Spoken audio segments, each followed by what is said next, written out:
துயர நிகழ்வு நடந்துவிட்டது. ஏன் நடந்தது, எப்படி நடந்தது, இதையெல்லாம் ஆய்வு செய்கிறதுக்கு முன்னாடி இது ஒரு எதிர்பாராத ஒரு விபத்து. இதில் யாரையும் குறை சொல்லி பயனில்லை.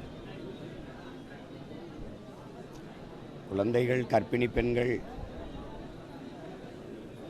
அவங்களுடைய இறப்பையெல்லாம் பார்க்கும்போது ரொம்ப வேதனையாக இருக்குது. 39 பேர் இதுவரை உயிரிழந்திருக்காங்க. இன்னும் 2 ரொம்ப மோசமான நிலையில் இருக்கிறாங்க, மருத்துவர் சொல்கிறாங்க. அப்புறம் 61 பேர் காயம். அவங்களில் சில பேர் சிறிய காயம்பட்டவர்கள் வீட்டுக்கு சென்றிருக்காங்க. கொஞ்சம் பேர் மருத்துவம் எடுத்துகிட்டு இருக்காங்க.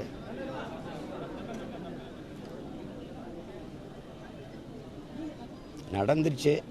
இனி இதெல்லாம் நம்ம எல்லாருக்கும் ஒரு படிப்பினை. இது போன்ற பெருந்துயரங்கள் நிகழாமல் நம்ம கவனமாக இருக்கணும். இது இப்போ என்ன சொல்லி இழந்தவர்களின் குடும்பத்துக்கு ஆறுதல் சொல்வதுன்னு தெரியல. மொத்தமாகவே இந்த நிகழ்ச்சி இந்த வேதனையான துயர நிகழ்வு எல்லாரையுமே அப்படியே அதிர்ச்சியில் உரைய வச்சிருச்சு. உலகெங்கும் இருக்கிற மக்களை, இதை பார்த்த மக்களை எல்லாரையுமே, யாருக்குமே என்ன சொல்கிறதுன்னு தெரியல. இது என்னடா அப்படி ஆயிடுச்சு அப்படிங்கிறது தான் இருக்குது. இழந்தவர்கள் இந்த துயரத்திலிருந்து கடந்து வரணும், வேறு வழி இல்லை. காயம்பட்டவர்கள் விரைவில் குணமாகணும். மருத்துவர்கள் நம்பிக்கையாக சொல்கிறாங்க, இன்னும் நாங்கள் சரியாக கவனிச்சிக்கிட்டு இருக்கோம், குணமாயிடுவாங்கன்னு. அது ஒரு ஆறுதலாக இருக்குது நமக்கு அவங்க சொல்கிறது. பிள்ளைகளை இழந்திருக்கிற குடும்பத்தார் எல்லோருக்கும் என்னுடைய ஆறுதல்.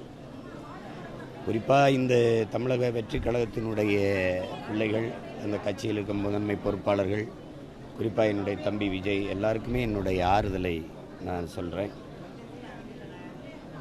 இது துயரம்தான். இதிலிருந்து நம்ம மீண்டு வரணும். அதுக்கு எல்லாம் நம்மளாமே தயார் செஞ்சுக்கணும். வருங்காலங்களில் இது போன்ற பேரிடர் நிகழாமல் நம்ம பார்த்துக்கணும். அது நம்ம எல்லாருடைய பொறுப்பு.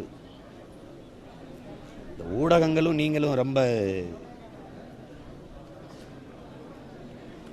அதுதான் செய்தி, அதுவே தான் செய்தின்னு நீங்கள் 24 மணி நேரமும் போடுறது என்ன ஆயிடுதுன்னா, ஜல்லிக்கட்டு போராட்டத்தப்போ அதையே காட்டும்போது அங்கே போகிறது ஒரு பெருமைக்குரியதாகிடுது, ஒரு பர்சனாலிட்டியாக ஆக்கிட்டீங்க. அதனால அங்கே கணக்கில்லாத கூட்டங்கள். அது மாதிரி தொடர்ந்து காட்டிக்கிட்டே இருக்கும்போது அங்கே போகணும் அப்படின்னு ஒரு ஆர்வம் வந்துடுது. இது ஒரு பெரிய, அதுவும் ஒரு செய்தி. அப்படி தான் நீங்கள் காட்டணும். நீங்கள் 24 மணி நேரம் காலையிலேருந்து இரவு வரை அதையே காட்டி இது பண்ணும்போது அது அந்த இடத்துக்கு போகணுங்கிற ஒரு ஆர்வம் எல்லாருக்கும் வருது. சின்ன சின்ன பிள்ளைகள், 1ஆம் ஆண்டு 3ஆம் ஆண்டு படிக்கிற மாணவர்கள், 11 வயசு தம்பி, சின்ன பிள்ளைகள்லாம் போய் காயம்பட்டுருக்காங்க. சும்மா நண்பர்களோடு பார்க்கணுன்னு போகிறது தான். அது போய்